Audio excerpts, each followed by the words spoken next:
What's up, everybody? How you doing? Let me ask you a question. Do you know what makes you tick? Because we do. Tune in now. I'm going to give you some of the rundown of how we came up with character karaoke. Welcome back to the station.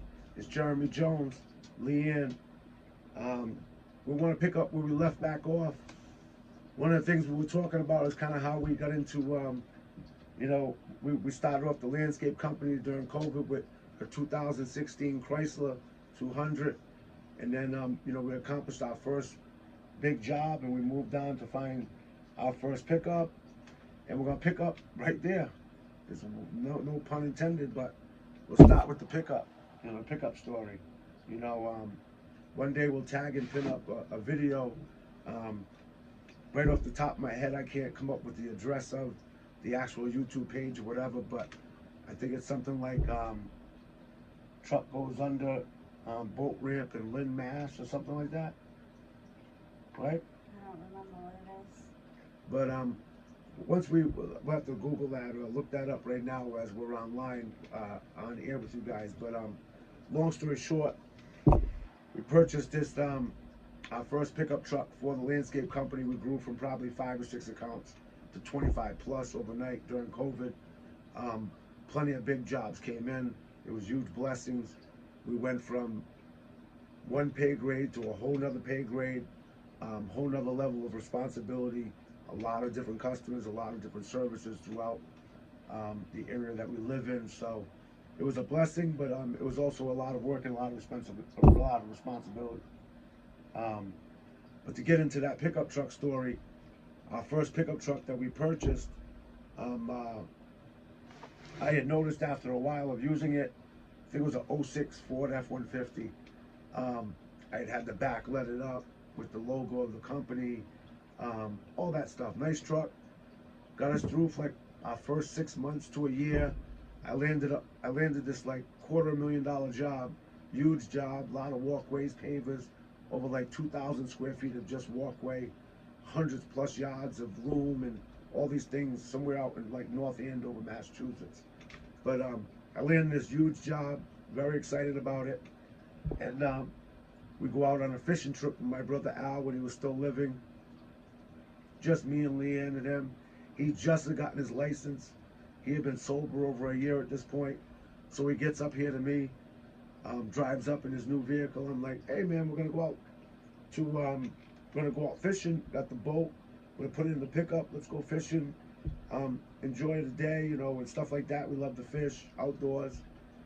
And so he had just gotten his license. I says to him, bro, why don't you drive, man? Drive my new pickup. Leanne jumped in the back. He drove. We get over to the pond. I'm in the passenger seat. We get out. Me and him go to the back, kind of unload the boat. She's still sitting in the back seat. Luckily, thank God, he had left the driver's door open. I had noticed a few weeks prior to that, there was some problems with the linkage. It would just pop out of gear. So I took it to my mechanic. He says, oh yeah, the ball on the tip of your transmission linkage is worn off, rusted.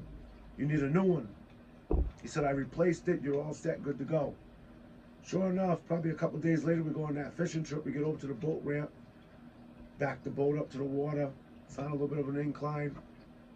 Put it in park, turn the truck off. Leanne's sitting in the back. Me and my brother get out. He leaves his driver's door open. Sure enough, the linkage lets go. Almost runs me and my brother over. Next thing you know, the truck in seconds is being submerged in water. Leanne's trying to get out of the back seat. I'm running in the water for her. Truck goes under in less than 10 seconds. Blink of an eye. Gone. I'm getting her out of the water. She's swimming to me now. Our phones were gone. Purses. Memorabilia. Equipment. Everything was floating in the water. Everything was floating in the water. It was horrible. It's horrible. And that was where like adversity hit. Luckily, I just like I said, signed a contract with that huge job, so I got an advance.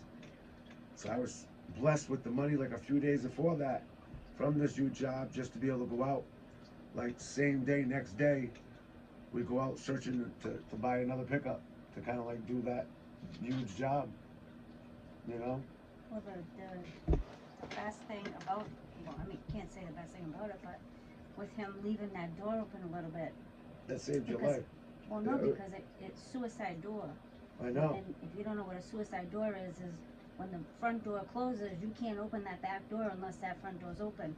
And when I opened that door, water was pushing against the door, so I'm fighting the water to get out. Water's going up my nose. I had to jump in. I don't know how fucking deep it was. Sorry. Yeah. Ended up being so deep, like holding on to my bag, trying to, get everything that I had with me, and try and swim with everything in my hand. But it was scary.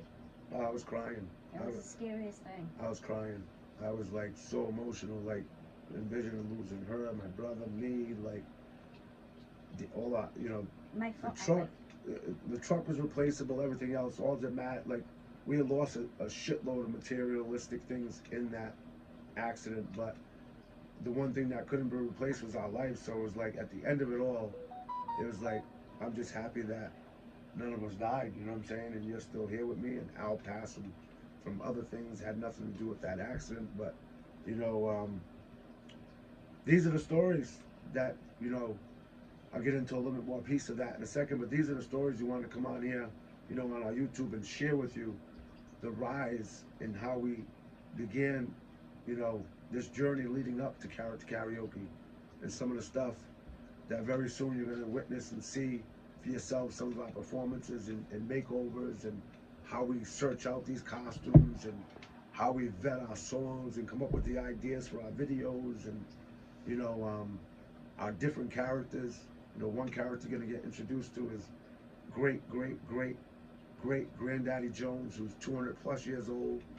He's a character that has no filter, old man, my great grandfather, who he's sharp as a whip, and you're gonna meet him real soon. But getting back to that story about the pickup,